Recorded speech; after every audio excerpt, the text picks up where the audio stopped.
तो छत्तीसगढ़ में धान और किसान से शुरू हुई सियासी वार पलटवार आगे बढ़ता ही दिख रहा है। पूर्व सीएम रमन सिंह ने नवा छत्तीसगढ़ अखबार में कमीशनखोरी की रिपोर्ट को लेकर सरकार पर तंज कसा, तो सीएम पलटवार करने से कैसे चूक जाते।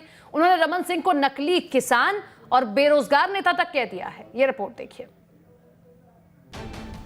छत्तीसगढ़ की सियासत में धान और किसान से विपक्ष और सरकार के बीच शुरू हुई तकरार आगे बढ़ती दिख रही है। पूर्व सीएम रमन सिंह सरकार पर हमले का कोई मौका नहीं छोड़ रहे हैं। एक के बाद एक लगातार हमले जारी हैं।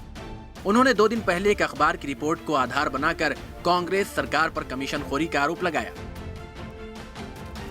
नवाचार में फिसड्डी भूपेश बघेल।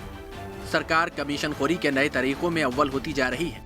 जहां महासमुंद जिले में कन्या विवाह योजना के तहत मिलने वाली राशि कमीशनखोरों की भेंट चढ़ गई, वहीं बेशर्म सरकार ने कोरबा में मृत बच्चियों के क्रियाकर्म के लिए दी जाने वाली राशि को भी नहीं छोड़ा। तो दूसरा हमला नीति आयोग की एक रिपोर्ट को आधार बनाकर किया और बघेल सरकार के नारे गढ़बो नवा छत्तीसगढ़ पर तंज कसा। सीएम भूपेश बघेल जी छत्तीसगढ़ को नीति आयोग की रैंकिंग में नवाचार सूचकांक में नीचे से दूसरे नंबर पर लाने के लिए बधाई। यही है कांग्रेस का नवा छत्तीसगढ़। रमन सिंह के हमले पर पलटवार करने में सीएम भी नहीं चूके। उन्होंने उन्हें बेरोजगार तक कह दिया। खाली बैठे हैं, उनके पास अब कोई काम रहा नहीं। दिल्ली में उनको कोई पूछता नहीं, वो दिल्ली वाले कोई काम देते नहीं। अभी 5-5 राज्यों में चुनाव होने वाले हैं, उसकी ड्यूटी कहीं लगी नहीं है। तो ऐसे में खाली बैठे बैठे क्या करेंगे।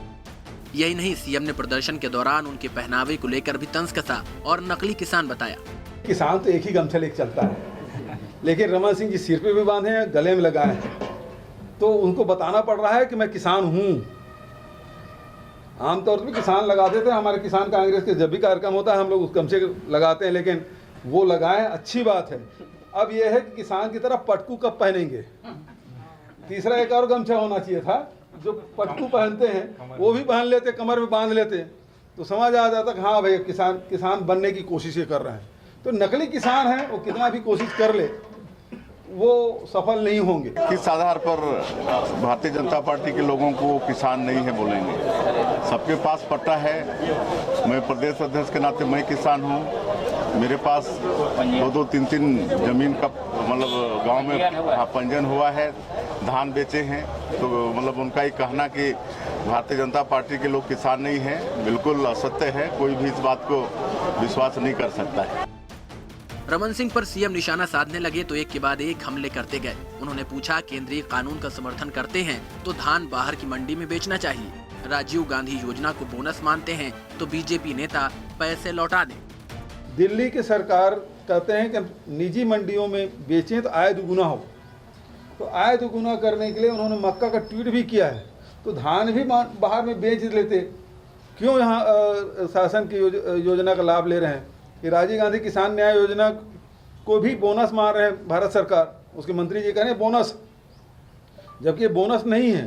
तो रमन सिंह जी यदि बोनस मानते हैं इसको, तो लेना बंद करें। जितने भारतीय जनता पार्टी के लोग वापस लिए हैं वो नेता सब वापस करें।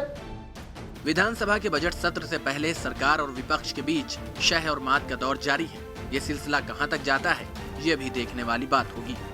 रायपुर से आदित्य नामदेव के साथ टीम न्यूज स्टेट।